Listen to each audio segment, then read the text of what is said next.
Just when you thought you figured out how to run an HVAC business, they throw this at you. Stick around. We're going to talk about big changes coming right now. Welcome to HVAC Greatness, your weekly source for HVAC business excellence. By subscribing and tuning in here, you'll get insider access to proven strategies, tips, and insights for the HVAC business owner who's tired of the stress and frustrations and struggles that are common to HVAC. Let's redesign your new, highly organized, and hugely profitable HVAC business where being an owner is fun again.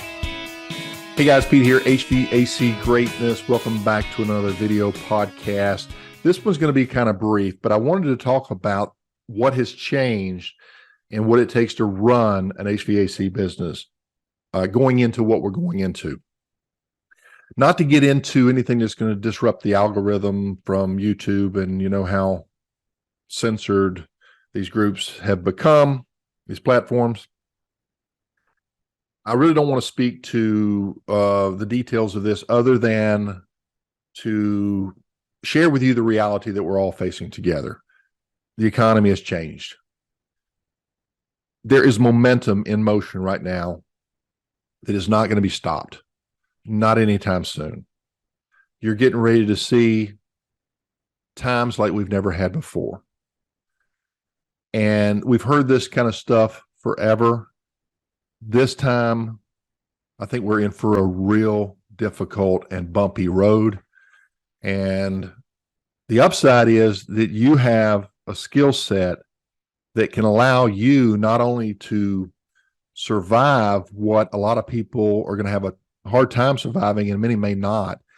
You may be in a position to thrive, or at least do well enough to not only help you and your own family, but help other people in your circle that are important to you as well.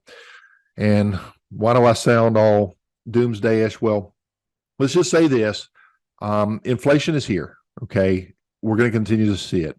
What inflation means is that when you go in and you take your $10 and you go into the store and you could buy this much potatoes, you come back next week, same $10, and suddenly they give you less. So every time you go and spend your money, it buys you less and less. And so when people are on fixed incomes, like retirement or pensions or even a salary, their buying power is reduced faster than the cost of living raises that may be coming.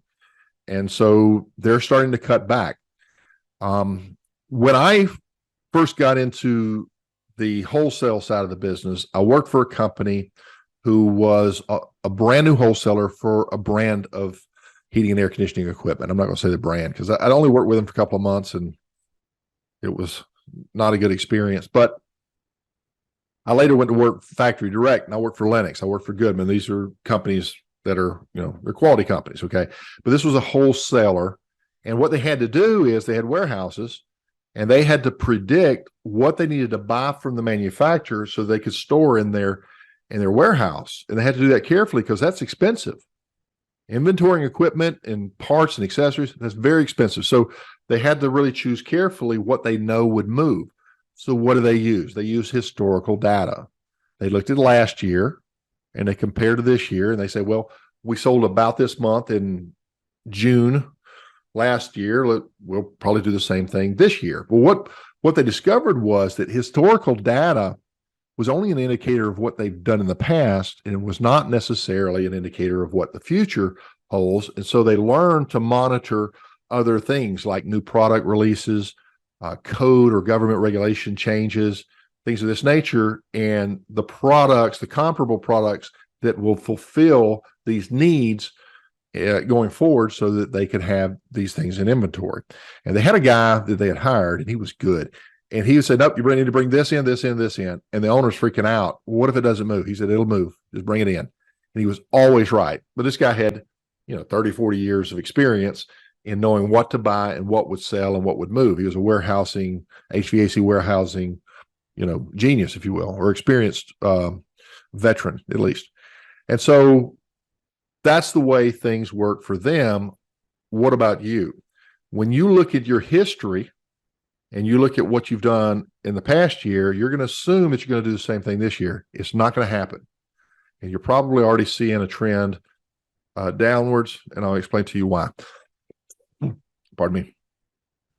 So Costco just let a leak out in their agents that observe buying patterns.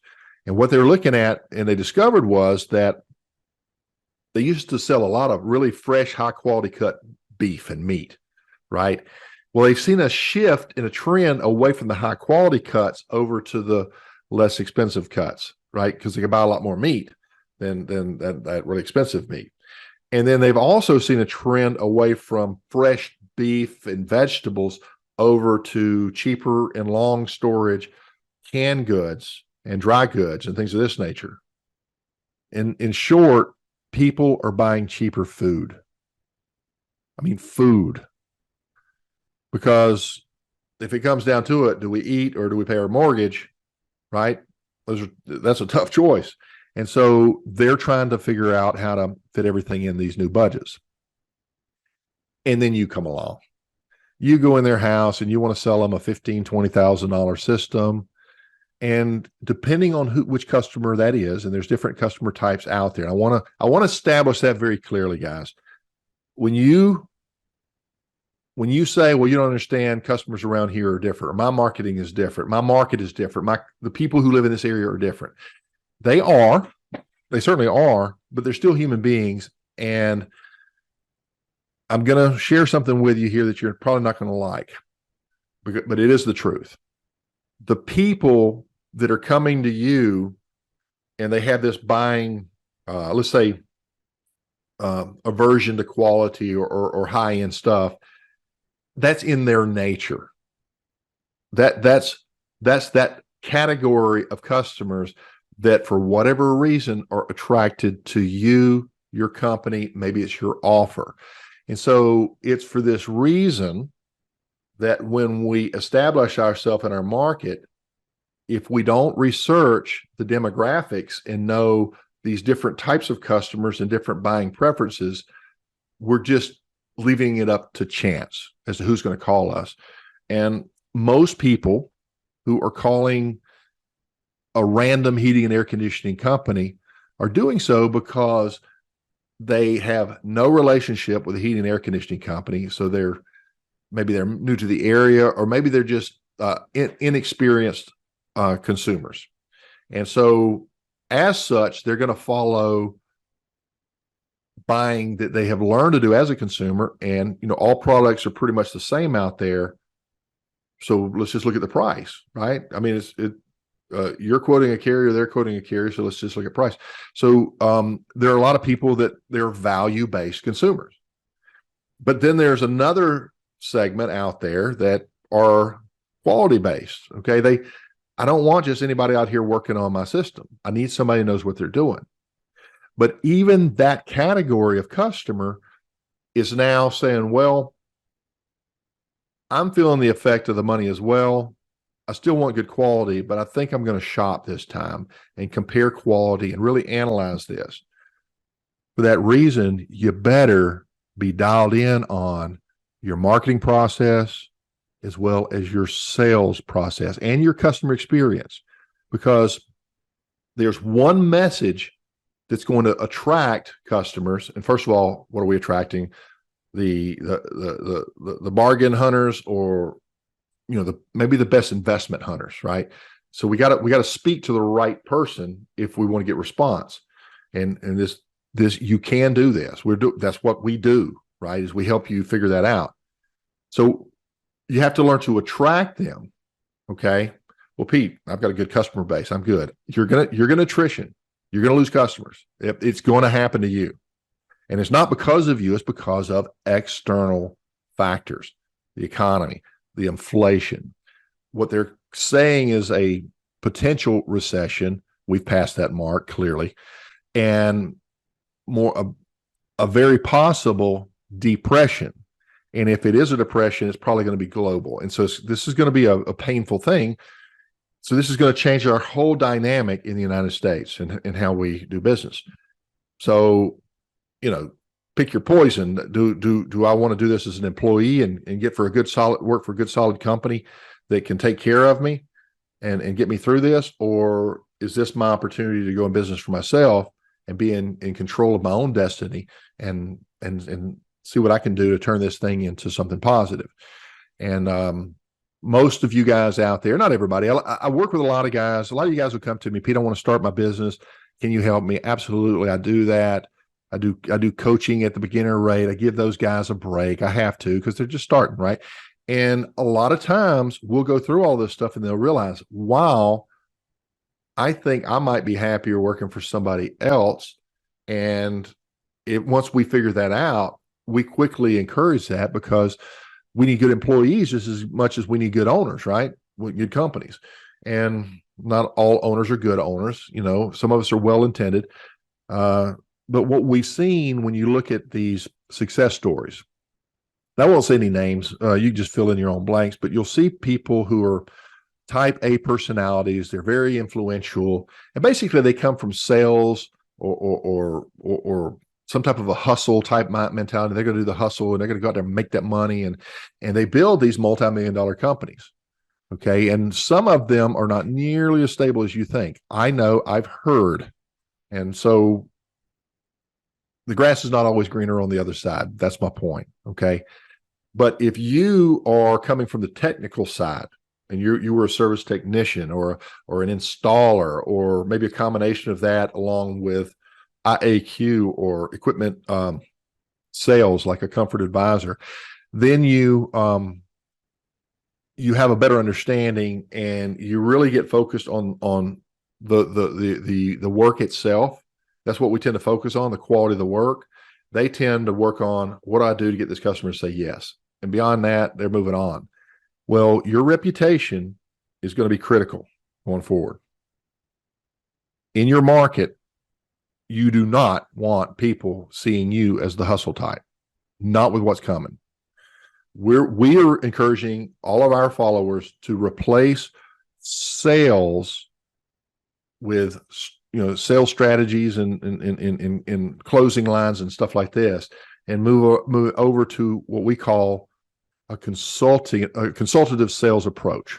We use that for our technicians. We got a consultative service call as well as a consultative sales call. And so these are the kind of things that we have to sit down and help our customers understand. Look, we know these are tough times. We know that this is a big investment. What we're here to do is to make sure that you make a quality investment that's best for you. And it's our hopes that we'll be the choice for that. We're going to illustrate to you why we feel confident that we can do the best job for you and give you the best return on this investment that you need to make today. Because this is a big investment. And going forward, there's a lot of hidden costs that we want to approach and want to address right now, so that you know exactly what you're getting into, so that you can choose what's best for you and your family, et cetera, and so forth, for example. Okay. So these are the types of strategy changes, but your marketing strategy needs to change. I've been talking about this for a while. You're going to have to speak to what they call emotional currency. These are their pains. These are their concerns. These are their fears. These are the very things that when they look at these different options online, these different websites, these different companies, it's that thing that's holding them back. Well, I'm really concerned about being taken advantage of, or I'm really concerned about having some hack out here because I've had people out here before. I got a cheaper price before and I got burnt. Or I'm really concerned about dealing with a company that isn't stable, because what if I pay them all this money and they don't come back? Okay. So all these things are going on. Now we have an additional external influence of money. And now they're thinking, can I afford this? What are my options? So as you run your business into 2023, we're halfway through at the point in time of this recording, you're going to be faced with a lot of customers who are going to say, should I repair? Should I replace? You know what? I'm going to hold off on this replacement. Just fix it for today. What's it going to cost to get it running? Repair versus replace. That's going to be very popular. This is going to happen a lot. Secondly, if you bring, instead of offering a $20,000 system or what have you, what you can do is ensure that you're offering financing or possibly equipment leasing, something that's going to drive that monthly expense down and get that inside their budget. And this will allow you to keep your replacement revenues going as the trend skews towards away from replacement over to service. So as your team is less busy doing replacement and they start to do service, your gross margin dollars are drastically reduced. Percentage wise, you look good, but you can't spend percentages. That, they actually have to be dollars. So, 50% of $10 is only $5, right? But 10% of $1 million is $100,000 or whatever. So percentage is it needs to be put in this proper category. That's nice for comparing against other established businesses out there, what they call key performance indicators, which other companies and everything else. But I'm suggesting to you that the business model is going to change. And we're going to take charge of that right here. And I'd love to do all this for free on these platforms. And I'll share a lot of this just to help you guys out there. But for some of you, you're going to want to step up and give me a call and let's go over your numbers. And so here's why. So what happens when your replacement sales go from, let's say, one every day down to one every other day? Think about how much of your overhead and your bills depend on revenues that come from equipment replacement. And then look over on your repair side and think about how much of the overhead each service truck is actually taking care of for you in terms of the overhead, the company bills, right? The rent, the insurance, internal staff, marketing, taxes, training, software, et cetera, et cetera. You guys should know this. And if you don't, I've got a really simple explanation of that. Jump on a call with me and I'll go over it with you. Okay.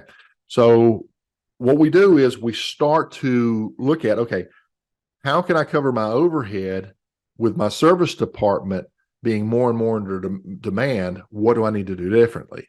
This is going to require a different strategy, but it's also going to require that you get lean as a company. You're going to have to get lean, and we're going to see a lot of people go under. Make no mistake about it. People are going out of business. This is going to happen because they're not going to do what I'm encouraging you to do. We need to dial in. We need to understand those numbers. And I want you to understand exactly what it costs you to pull into that driveway, right down to the fuel in the tank. That's a variable overhead, not a fixed overhead. It goes up and down with a lot of work, right? Some things go up and some things are always monthly. And for example, your monthly truck payment is overhead and it's fixed, but your monthly maintenance on that truck will go up as you use it a lot. Tires, having the oil change, belts and hoses, breakdowns, whatever. So that's just an example. So as you dial in, we really got to get these financials dialed in. We need to get the overhead down, and not paying yourself is not reducing your overhead. That's just lying to yourself. Well, I don't pay myself, but you pull all the profits out, and you need to clean your books up. And this requires setting up, I mentioned this on prior recordings, a proper chart of accounts for heating and air conditioning. If you want a copy, I'll send you a copy. It was given freely to me years ago by a guru that I studied under many years ago. And I will certainly pass that along to anybody who emails me at HVACgreatness@gmail.com.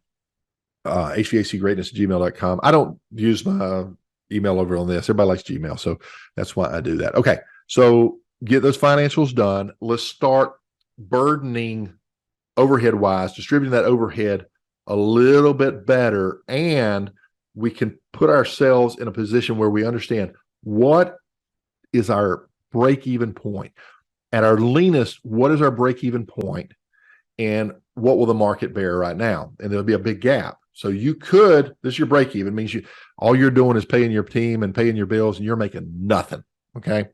But over here, I'm making. So ultimately, as these two come together, you're going to see that you're going to see things start to skew down. You're going to see a race to the bottom with your competition, and it's going to be scary. So how do you combat that? Well, you do that by not dropping your price. Well, if your customers, the ones that are responding to your ads, the wrong kind, all they're really worried about is how much, you're not going to get the work. They're going to go somewhere else. And so understanding who your customer avatar is, and by the way, that's step one, is your ultimate customer avatar, figuring out what it is that they respond to. What are their values? What are their fears and pains and concerns? That stuff I was telling you about. What do they think they want, right? What are some of the things they don't really understand and they assume, but they're not true? And what external factors are influencing them, such as the economy, such as your local competitor putting this huge ad in front of them every day with some ridiculous price. So when you understand that customer better than they understand themselves, and you understand, your company and who it is that you're trying to be, you can align these really well and come up with what we call your unique marketing position. If you've heard me say that before, it's because this is probably the most important thing that you can ever do to your business. And it's more important now than ever. And if I could summarize that unique marketing position in a short description, it might be something like this: a company name that is not only easy to remember, it's hard to forget. A company name that is really, really easy to remember. Number two, what you do, heating and cooling. I see these wraps all the time, these big abstract stuff, and heating and cooling is real tiny over here, and there's a big phone number. Tell me when's the last time you broke out your ink pen and wrote down a phone number riding down the road. Maybe you grab your camera, right? But your wrap is exciting to you. It's not that exciting to them. What you need it to be is sear into their brain and their memory your company name and what you do. So who you are and what you do, and if those two are intertwined in such a way that they're one and the same, right? So I used the example last time of my initials are TPR. TPR, heating and air. TPR, heating and air conditioning. TPR, mechanical, right? So people aren't gonna know who you are and what you do. This is critical, guys. Fundamentally, you need to change your name going into this new market if you don't have this right. I'm telling you, all people, I've got my customers that get confused. Bull, they're going to get clarity and they're going to know why they're there and they're going to stay. Get your identity clarified. And an example is repetition. I've used this before. Bed, bath, and beyond. Circuit, city. Air, repair, heating and air. Something, right? If you can use that. If you can think of something that had not been thought of. But that repetitious sound sticks, and that can be in other parts of your slogan or something like that. But when you get something in your head, that's the reticular activating system. That's that little part of your brain where that song gets stuck in there, and you can't get rid of it. Well, that's the same sound that those repetitious sounds come into, and that's why music, boom, boom, boom, is awesome. That's why you should put a little jingle to your visual if you can, that's unique and it's just you. These are different things. Okay, so who you are, what you do, and what's unique about you. Why you? What makes you so great? You're just a heating and air conditioning company. Your license is no different than the guy down the streets. The same building inspector is going to come out and inspect my new installation, whether you do it or he does it or she does it. How much?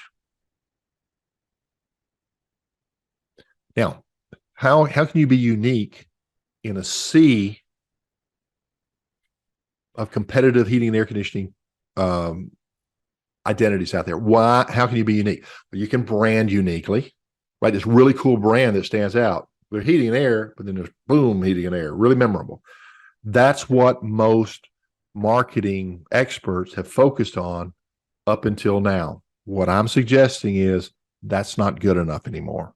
I mean, it may be, if you're already established and you're big and everything else. But if you're out there smaller and you're fighting with it, you're competing, you're trying to get these new customers. And I mentioned, let me recircle back around, attrition.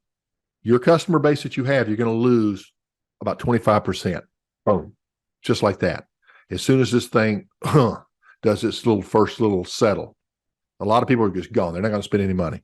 Stop my maintenance agreement. We're trying to control an out of control situation right now. Attrition. Boom. So now you got to replace 25% of your market. Now you understand the importance of when you put your message out there, you need to make sure that people see it, that the right people go, yeah, that's what I'm looking for, right? So what is it that you can speak to that is unique in your marketing effort? It could be a unique service that you offer. Like I mentioned a couple of times, geothermal heat pumps with all the drills and all the digging. Is most guys can't do that. If that's your specialty, guess what? You're the one that they're going to call for that type of stuff. In high end customers are going to continue to want high quality work, but you're going to be competing against bigger companies with more money than you in order to get that. So you beat them by being a specialist. That's in the product. But we use some other strategies and we call them a unique marketing mechanism. Now there's other strategies, but what is your mechanism? There's heating and air companies, but we're the only ones that offer this.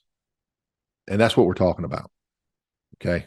I'd love to give you an example on that, but most of the people that I work with, they're using one form of this. And if I throw this out there, well, I'll give you a bad one. Okay. So I'm sorry, guys, just hit me up. We'll talk. So one marketing, and I've seen these out there. One marketing mechanism would be budget heating and cooling. Budget. No matter what your budget, we'll find the right solution for you. Now that's very niche and it's speaking right to the values, but it's speaking to the values of people whose budgets are very, very sensitive right now. That could also attract high-end people, but it's going to attract, it's money. And as we know, money is the easiest thing to get a response off of. Everybody, it's emotional. But if you said, we're the budget company, right? I'll give you a middle of the road. Options, heating and air, right? More options than any company in town.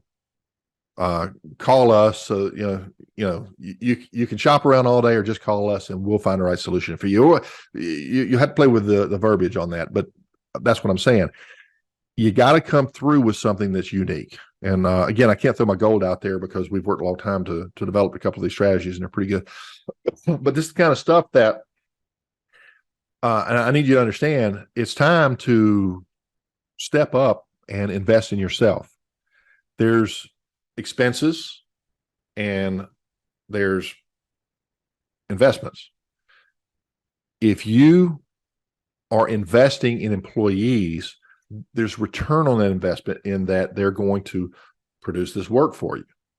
Learn to invest in yourself. Do not try to do all this yourself. Find somebody that knows this marketing stuff better than you. Get on there, double team with them, get this thing dialed in and figure out how you can be the most impressive heating and air conditioning company to your very ideal customers in town. Those ideal customers, when they see all your competition, you stick out like a sore thumb. That's the one for me. And that's what you need to be focused on. Okay. So get lean, know your numbers, know your customer avatar, figure out the best marketing message. And I'll give you one more example on that. If you've ever gone on that sales call, you did your best job, you offered this great system, and they decided to think about it or let you know, and you check up with them a day or two later, and they say, oh, thank you so much. You were so great. We appreciate you coming out. We did decide to go with ABC Heating and Air, though. Do you mind me asking why you went with ABC Heating and Air? Yeah, they offered financing, and so we needed to take advantage of that. And you say, well, I have financing. And they say, well, why didn't you let me know? Why didn't you say so? Right? So if that customer's key point were financing, if you could go back to that sales call, go back in time and you're still there, wouldn't you have loved to open up your book and say, by the way, the system starts at $168 a month, right? 100% financing, or 6 months same with cash, 12 months same as cash, right? If you want to do that type of thing. So if you could go back in time and put that little sales piece in there, you would. Well, what if your van comes driving in to the parking lot over at the major shopping center, and you parked it, and everybody that walks by is looking at your van, and 100 people walk by that van and they see it while you were in the store doing all your shopping. People coming out of different stores, they look because, oh, that's a nice van. What would you have added to that van in terms of element if you knew that instead of maybe one person that walked by actually called you, 10 could have called you if you would have just said the right thing that spoke to them? If you're a heating and air conditioning company and you are a one-man operation and you're looking to make your very first hire, and you need to add customers, and you need to, in order to do that so that you can afford to do that, and you're looking for online, and somebody says, heating and air conditioning training, we'll teach you how to get to a $2 million in 18 months or whatever. That might be interesting to you. But if you saw an ad that said, if you're a one-man operation and you're getting ready to make that first hire, but you don't have quite enough sales, this program is perfect for you. We're going to get you over that hump. We're going to get you a good employee in, and we're going to increase your revenues and make you more money from day one. Boom. You're going to call that. You're going to call that one because it speaks directly to you if you're that one-man operation, right? So the clearer your message is to that human being, that person, and what their situation is, the more powerful it is. And by the way, it's different with businesses than consumers. You're a business, so I'm talking about making more money, getting more customers, getting more views on your social media, right? And then with customers, it's pain. Avoid the pain of this. A good one is the big ones are lose weight, right? Get healthy, all these pain related stuff. But with us, it might be, have somebody in your home that's certified, qualified, and background checked. So if the pain is, well, I don't want that person in my house. I don't know if they may come back and rob me. Drug tested, background checked, Maybe that's their pain, right? Or, I don't want to hack, fully certified or Nate certified, whatever. I don't want them trying to sell me something. Consultative service approach, sales are not allowed. We only offer to resolve the solutions that your system has. No sales, no tricky sales stuff, right? So yeah, I'm making this stuff up, guys. So just kind of think about how you'd wordsmith that out, make it really clean and nice. But again, the point is, we're at the turn. This is 2023. Follow this podcast. Hopefully this ages well. I'm recording this on June 7th, 2023. And if this time 2024, you look at this and things are beautiful, well, I was wrong. I shouldn't say this. The experts were wrong. Everybody's saying this. Everybody's seeing this. It's coming. It's here. It's getting ready to get lean. And so you need to prepare. You need to get your wrap redone while you can afford it. It needs to say the right thing. It needs to speak right through to that ideal customer. And you need to be balancing your numbers or your overhead and shifting these over, and learn how to price by category. You can't charge everything with the same markup because, again, it's not percentages, it's dollars, right? So we got to figure out, what does it cost you to drive pull in the driveway? And we cover those costs. It's just the way it's going to have to be. So I'm going to wind down here. Pete Ramsey, HVAC Greatness. I actually took a little longer than I meant to. I wanted to be in and out of here because I've got to make a run here in just a second. But guys, thank you for listening. Please like and share and subscribe. I've been doing this exclusively on YouTube. I'm not on iTunes and all that other stuff. And there's a reason for that. I'll talk about that on some other recording. But thanks for sticking around. If you just listen to this going down the road, I appreciate you.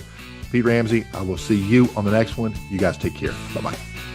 Hey, it's Pete. A quick thank you for joining me today on HVAC Greatness, or maybe just letting me keep you company as you're out running about. Either way, I sincerely hope that you picked up on something today that might help you and your business progress on your journey to HVAC greatness. Want more? Make sure we stay on the air. Share the podcast with a friend, rate and review it, and be sure to subscribe to our email list at HVACgreatness.com so that you don't miss anything. This is Pete Ramsey signing out and reminding you why your customers love your business and what makes your company great. In one word, you. So let's keep refining your already good image and make it truly great.